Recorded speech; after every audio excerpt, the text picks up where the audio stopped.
2012 সালের 12 March US Bangla এয়ারলাইন্সের Bangla star 211 বিমানটি হিমারু উপর দিয়ে উড়ে যাচ্ছে।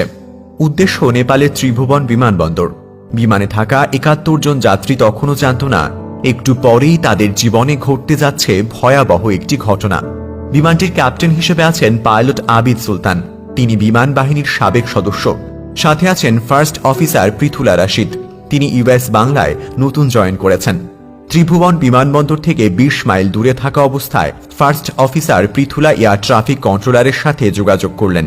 Kathmandu tower BS211 final runway 02 অর্থাৎ রানওয়ে 02তে অবতরণের জন্য অনুমতি চাইল বাংলা স্টার 211। এবার ট্রাফিক কন্ট্রোল কনফার্ম করল বাংলা স্টার 211 যেখানে অবতরণ করতে চাইছে সেটা অবতরণের জন্য সম্পূর্ণ প্রস্তুত, কোনো সমস্যা নেই। 3 মাইল দূরে থাকতেই টাওয়ার কনফার্ম করল runway is clear to land. কিন্তু বিপত্তি বাঁধল অন্য জায়গায়। পাইলট আবিদ সুলতান এবং ফার্স্ট অফিসার পৃথুলা তখনও রানওয়ে দেখতে পাচ্ছিলেন না। ককপিটে থাকা ব্ল্যাক বক্সের তথ্য থেকে এমন কথোপকথন জানা গেল।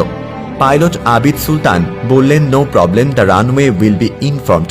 কিন্তু এয়ার ট্রাফিক কন্ট্রোল অবাক হয়ে দেখতে লাগলো বাংলা স্টার 2110 রানওয়েতে ল্যান্ড করার বদলে উল্টো মূল রানওয়েকে বাম পাশে রেখে বিমানটি সোজা পাহাড়ের দিকে এগিয়ে যাচ্ছে। টাওয়ার সতর্ক করল, BS211 আপনাদের রানওয়ে 02তে ল্যান্ড করতে বলা হয়েছে। পাইলট আবিদ সুলতান কিছুই বুঝতে না পেরে বললেন, অ্যাফর্মেটিভ ম্যাম। তিনি ভেবে নিয়েছিলেন তাঁরা সঠিক দিকেই যাচ্ছেন। রানওয়ে যে বাম পাশে আছে সেটা তখনও ধরতে পারেননি তিনি। কন্ট্রোল টাওয়ার থেকে তাৎক্ষণিক জবাব এলো, BS211 আপনারা রানওয়েতে 20 দিকে যাচ্ছেন, 02 এর দিকে নয়। কন্ট্রোল টাওয়ার বিমানটি নির্দেশনা দিয়ে পুনরায় রানওয়ের দিকে ফিরিয়ে আনেন। এবার নতুন রানওয়ে 02 এর দিকে ল্যান্ড করার অনুমতি দেওয়া হয়। পরিস্থিতি আরো কঠিন হয়ে গেল যখন বাংলা স্টার 211 এইবারও রানওয়ে খুঁজে পেতে ব্যর্থ হয়। নতুন যন্ত্রণা হিসেবে আবির্ভূত হয় আরেকটি ফ্লাইট, যেটি অনেক আগে থেকেই নামার অনুমতি চাইছিল। খুব স্বাভাবিকভাবেই তখন বাংলা স্টার 211কে তার বর্তমান পজিশন ধরে রাখতে বলা হয়। রানওয়ে ক্লিয়ার হয়ে গেলে এইবার বাংলা স্টার 211 রানওয়ে 20 ধরে অবতরণের অনুমতি পায়। এখানেও বিপত্তি, বিমান ভুল পথে যাচ্ছিল। ট্রাফিক কন্ট্রোল তাকে ডানে ঘুরে রানওয়ে ধরতে বলে, কিন্তু আবিদ সুলতান তখন টাওয়ারকে জানালেন নেগেটিভ, অর্থাৎ তারা রানওয়ে খুঁজে পাননি। একটু পর ককপিট থেকে জানানো হয় তারা রানওয়ে খুঁজে পেয়েছেন, কিন্তু রাডারে ধরা পড়ল ভিন্ন কিছু।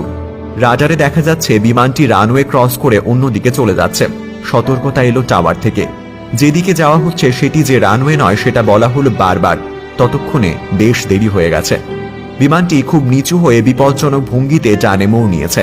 অল্পের জন্য কন্ট্রোল টাওয়ার সরাসরি আঘাত না করলেও বিমানটি তখন ভয়ানক গতির জন্য নিয়ন্ত্রণ হারিয়ে পাশের ছোট রানওয়েতে ল্যান্ড করতে যায়।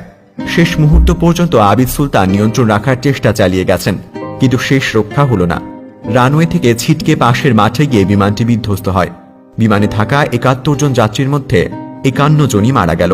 First officer Prithula Rashid spot dead. Pilot Abid Sultan হাসপাতালে নেওয়ার পর মারা যান। বাকিরা ভয়াবহ আহত অবস্থায় হাসপাতালে ভর্তি হন।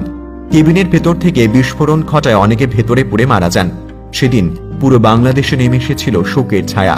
টাওয়ারের সাথে ভুল বোঝাবুঝির সূত্র ধরে একটা মর্মান্তিক বিমান দুর্ঘটনার সাক্ষী হয়ে রইল বাংলাদেশ। সুপ্রিয় দর্শক, আজ এই পর্যন্তই। আবারও ফিরব নতুন কোনো সংবাদ নিয়ে।